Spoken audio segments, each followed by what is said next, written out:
we'll crank this one up with a comment by one of our good subscribers, Forceps, F-O-R-C-E-P-S. He said that, you know, with all the rain we've gotten down here in Arkansas, our grass sure is green. He said his grass in South Carolina, he said it's so dry they haven't had any rain for a month, and you have to prime a man to spit. That's how little water they got. That's pretty funny. I never heard that one before. But he's right about the green. It is all green, but I'll tell you what, it is all work. I mean, all we do is mow, mow, mow. I haven't even had a chance. I can't even get out in the rain. It's raining right now. I can't even get out in the rain and weed eat. You know, just about the time it gets dry enough to get out there and weed eat. I'm not going to weed eat in rubber boots. Forget that. Just about the time we get out there and get ready to go out and weed eat, bam, it rains again, just like today. And it's supposed to rain for the next few days again. So yeah, it's beautiful to look at. It's nice to walk in, but boy, it can be work when you have rain. Well, hello again. Today is the 8th of June, 2019, and I have a twofold mission today. For those of you who watch my channel and the videos, you know that I'm restoring or refurbishing and repairing a 1966 Thunderbird. And we're now doing this cabinet as well. So I'm kind of flipping back and forth for those of you who this is your first time here. That's what's going on in our little world, or our little corner of the world. And today it's cleaning time. The outside has been pretty well stripped. I'm going to go back over it one more time. We're going to give it a close inspection. But for the most part, it's all done, except for the inside. Now, the inside of the cabinet is just as important as the outside. You know, I can't tell you, for a long, long time I've said the last thing you want the inside of your radio cabinet to look like is an apple crate. I've seen radios offered for sale. They had beautiful cabinets, but the chassis was all rusty, and the inside of the cabinet looked like somebody had dumped their garbage in it. And they were asking enormous prices, and believe it or not, they were getting enormous prices for those radios. I couldn't believe it. I couldn't believe it. I said, man, all I have to do is buy a radio, you know, maybe kind of make it work a little bit, put a nice finish on it, and dump it off on somebody for big bucks. No, don't. I recommend you never fall for that. If the guy wants big bucks, he better produce a big buck radio then, okay? That's my story, and I'm sticking to it. Anyway, today we're going to go ahead and take this here bleach, this Clorox bleach. We're going to take these paper towels, and we're just going to clean in there. And here's a metal plate. It's a heat shield. So on the bottom of the chassis fits in here. This is one of the mounting holes here, and another mounting hole here. And this metal piece of tin is all it is, very thin tin. Is loose, of course, you know. We're going to go ahead and take it off. It's just held on with tacks. It's tacked down. I think they might have put a little bit of glue underneath it too. So much crap on this radio, I can't tell the glue from the dirt. Anyway, we're going to go ahead and get rid of that. We're going to pick it up. We're going to de-rust it. And then we're going to go ahead and spray it with this barbecue and stove paint. And this is left over from when we had our wood stove. And then we're going to go ahead and put it back down. And, you know, after we get everything is cleaned up. So it's going to take a lot of paper towels, a lot of elbow grease. And then the second thing we're going to do today is go out into we're not going to do it on this video, of course. It'll be on the next Thunderbird video. We're going to start on the rebuild of the Autolite 4100 4-barrel carburetor for the old T-Bird. We're going to rebuild it. So let's get cranked up on this. As expected, this thing, you know, it wants to give me a hard time coming out, getting these old rusty nails up out of this hardened wood. And so what I'm going to have to do is I'm going to take a really, really thin screwdriver and tap it down around the head all the way around and try to lift it up enough to where I can get a hold of the nail with a pair of pliers. If these pliers don't work, I can take a pair of diagonal cutters, small ones that get underneath it, and just kind of, you know, slip underneath there. One way or the other, those nails are going to come out, but that thing is really, really down here. Now this one back here is not too bad. It is sticking up a little bit, so that shouldn't be too much of a problem right there. But this one here has already decided it wanted to be just a butt head. Let's see what I can do.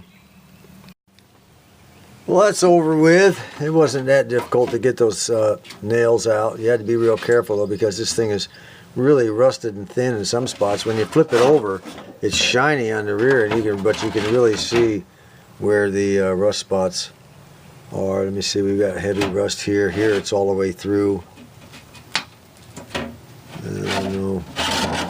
Get it down here where we can see it a little better, it won't be so.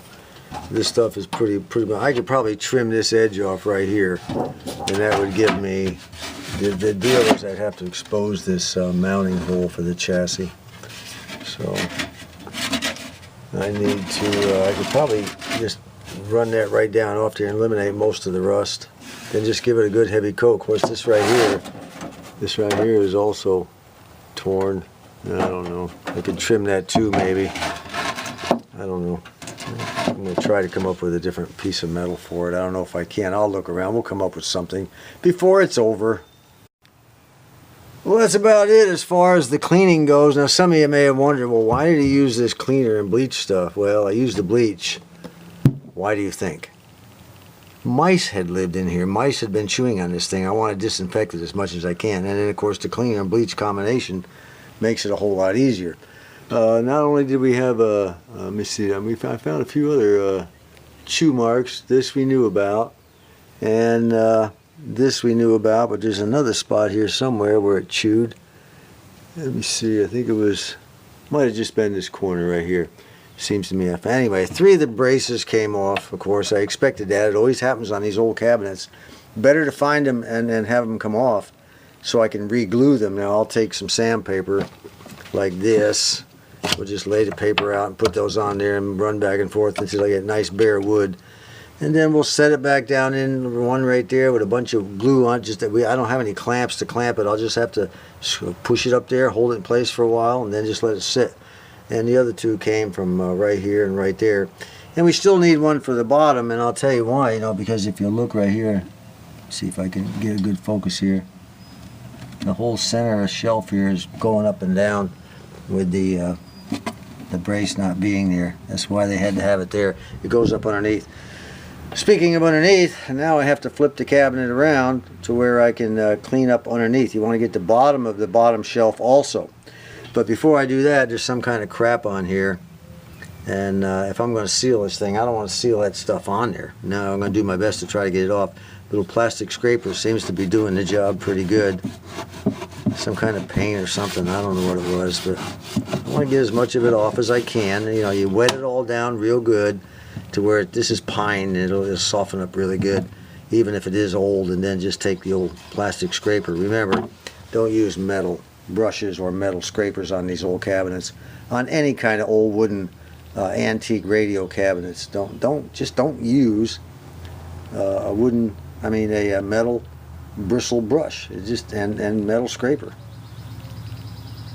The cabinet's upside down now, and it gives us a couple of advantages. I'm not only able to clean, you know, here's the legs. I'm only able to clean the bottom of the bottom shelf, but it gives me a chance to look at everything else I've done that was, you know, I couldn't really get to without, you know, getting down my knees on the concrete, which I was not going to do. And now we can go ahead and clean up maybe a few spots we missed. And of course, as expected, way down here in this corner was a tiny little dirt dauber nest, and I have cleaned that out now, and I'll have to give that a complete cleaning. So that helps a lot. But as far as the, you know, the bottom of the top goes, it looks pretty darn good. All of this has been glued in place. It's all solid as a rock. Nothing is loose. Nothing, no veneer coming loose anywhere.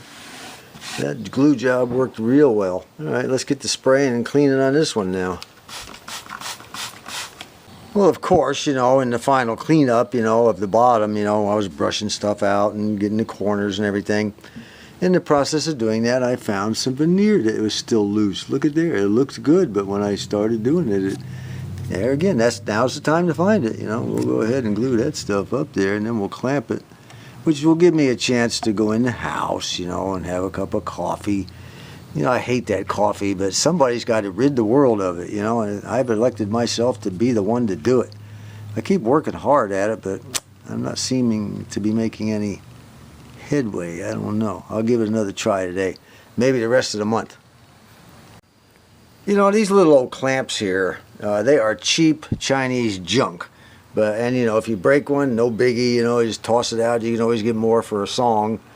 But I'll tell you what, they do the job. You know, they click, click, click, and they hold your veneer in place. It's about the only thing they're good for is, you know, working on cabinets, you know, holding wood in place, or, you know, thin layers of veneer. Can't hold anything else with it, but it does do the job. you get a chance to pick them up, you know, you can get different sizes. I have small ones, and then of course these large ones.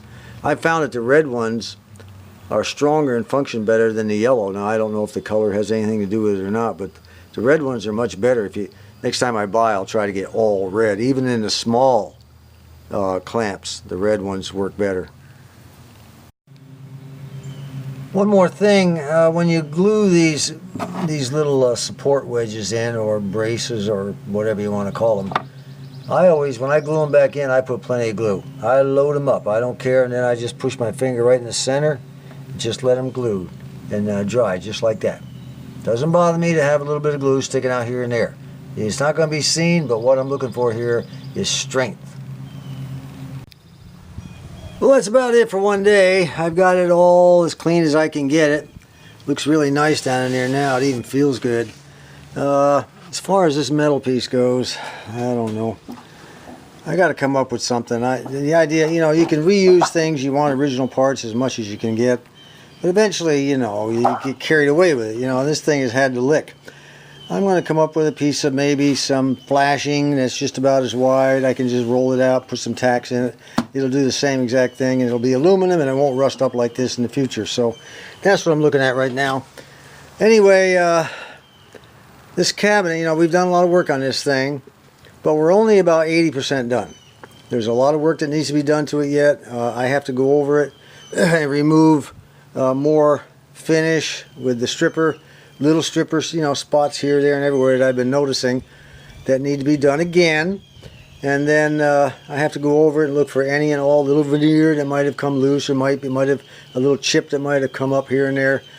And I need to go over that really, like with a microscope. I want to make sure this thing is, you know, all together and held together before I start putting stain on it. Meanwhile, take a look at these radio cabinets that I extracted off of the Radio Archives, Radio Attic Archives.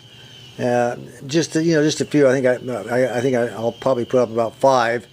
You tell me what you think of the colors. You know, basically what I'm saying is, do we want to go dark? Do we want to go light? I really don't want to go a mixture of light and dark. I think that looks gaudy. I would rather go one color.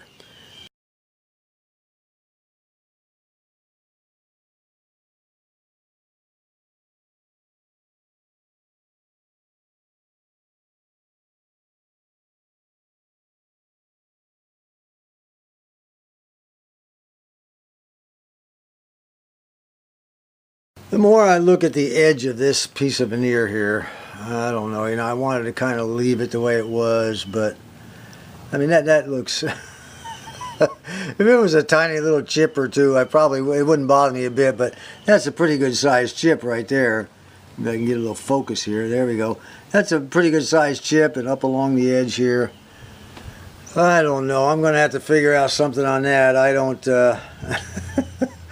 I've got plenty of time. It's not like I'm in some sort of rush, but I imagine I could put little pieces in there and glue them down, and then individually stain them out with some very, very diluted stain here and there. And that might, I don't know, that might do it. And then when I seal it with the sealer, I really don't know. I'm going to have to try something. What I wish I had was this stuff right here. I could just whack it off and put in a new piece, but I'm going to try to cover up at least some of this. Maybe not all of it. I'd love to have a nice clean edge like this, but you know, like I said, those are definitely battle scars of a bygone era. Anyway, we'll cut it off here because I've got to get out in the garage and get working on that carburetor. Until next time, this is John. Oops, one more thing. Our good subscriber, Ron C. You know him. He's the guy with all the sucky ideas. He said, now this came from Ron. He said that this cabinet was the first computer. The very first computer. It had a mouse.